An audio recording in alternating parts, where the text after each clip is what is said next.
NFL training camp is less than 2 weeks away, and the LA Chargers have completed all of OTA's rookie minicamp and obviously mandatory minicamp as well. And throughout those practices, there has been consistently one or two players that are standing out, are positioning themselves to be X factors within this football team, maybe in year one, right? And we're starting to understand that, a lot of NFL teams, I should say, wanted to draft these guys, but didn't know where to take them, and ultimately were just nervous about the overall potential. But I'm here to tell you, there's a couple of guys that are really looking like some big draft steals. And what I'm going to do in this video is I'm going to break down those guys, okay? Kind of my first video breaking down my prediction of who I think is going to break out this season for the LA Chargers. And before we dive into the video, I want you to comment down below right now two players that you believe, right? Before I even say my predictions, who do you think could break out for the Chargers this season? Whether it be a rookie, veteran, second-year player, someone they just signed in free agency. Let me know who you guys think, and let's dive into today's video. Now, the first thing, before we get into that one player, I do want to come out and say, when you look at last season, the Chargers came out in a lot of 13 personnel, okay? Now, what is 13 personnel? If you don't understand what this means, there's a lot of different personnels. There's 10, there's 11, there's 21, right? There's a bunch of them, right? But in 13 personnel, essentially what this means is the first number is always going to represent the amount of running backs in the backfield, and that second number is always going to represent the tight ends on the football field. So they came out on these sets a ton last year. Didn't really have the depth at tight end that you'd love with Will Dissly, Tucker Fisk, and Stone Smart, right? But this season, it's going to be a little bit different, and I'm going to tell you why. But right here, we see them want to work off play action. They want to sell to this team that, we're going to run the ball, get these second-level linebackers to bite up on that run fake as we send our tight ends on these vertical routes, right? Trying to split this defense.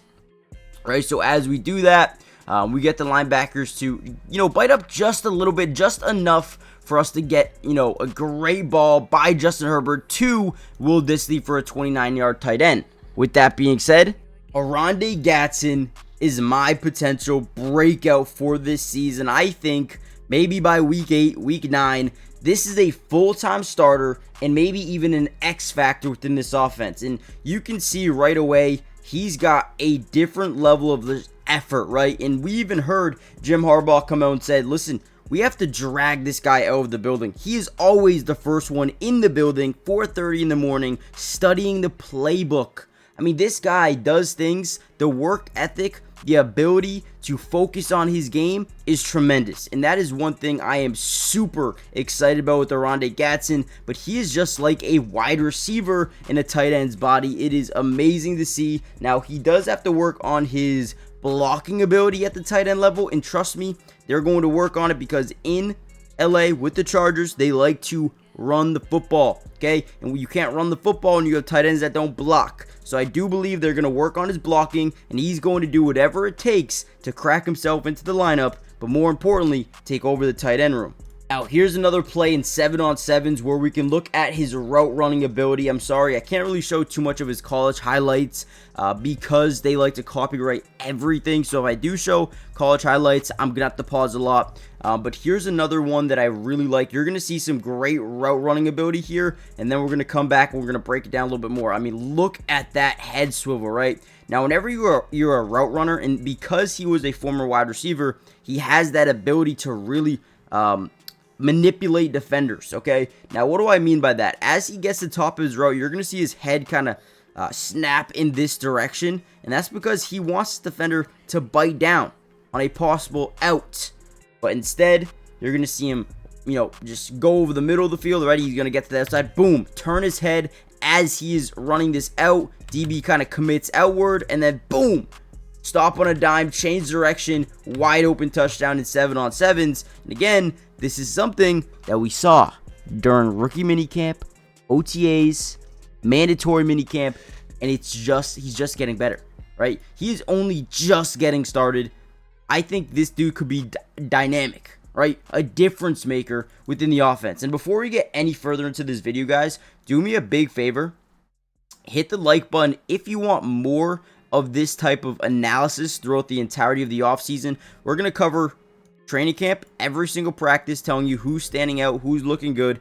We're going to cover preseason football, where we actually break down individual player film, offense, defense film, whatever it may be. And then once the regular season is here, you guys can expect maybe 1 to 2 to 3 videos a week. Every game. We got you guys covered. So make sure you guys join the family if you haven't already done so. And with that being said, let's dive back into the video.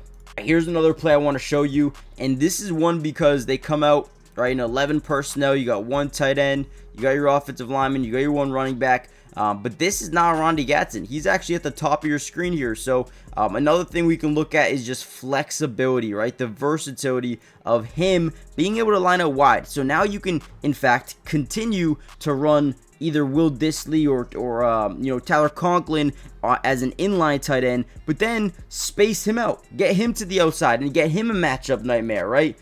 So again, right here, we're just going to see an out route where essentially he's going to reach the top of his screen, or the top of his route here, and then boom, great job, ball's out early, high points the ball, and then drags the toes down, gets a nice little catch at that sideline. That's what we like to see, and that's why I'm so high on a Ronde Gatson. I think he could just be a difference maker, lining up all over the football field.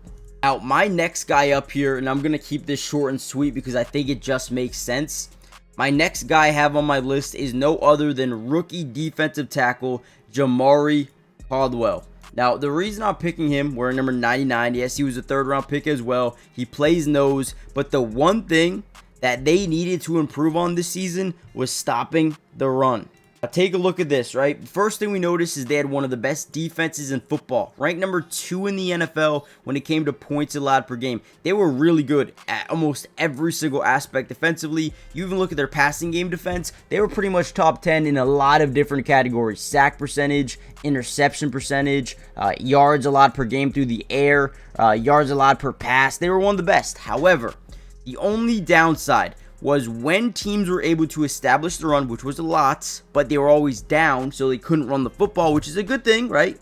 But teams early in games were able to establish the run. Ranked 26th in the NFL in yards allowed per rush. Right now, you have Tier Tart and you have Jamari Caldwell. You also have Tari Edwards as well. All your nose tackles, these guys are going to be crucial in terms of stopping the run, and I believe Jamari Caldwell, as a 3rd round pick, could end up being a guy that makes a difference in year 1. But I want to hear from you guys, right? I put 2 rookies in as my potential breakouts this year. Who do you think could break out this season? I know there's going to be a lot of different names flying out there, obviously. Amarion Hampton, right? He could have a huge year. Trey Harris could have a huge year.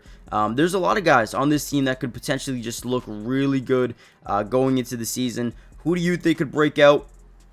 Who do you think is going to make a big difference? And yeah, with that being said, like, subscribe, turn on post notifications, and I'll see you in the next one. Peace.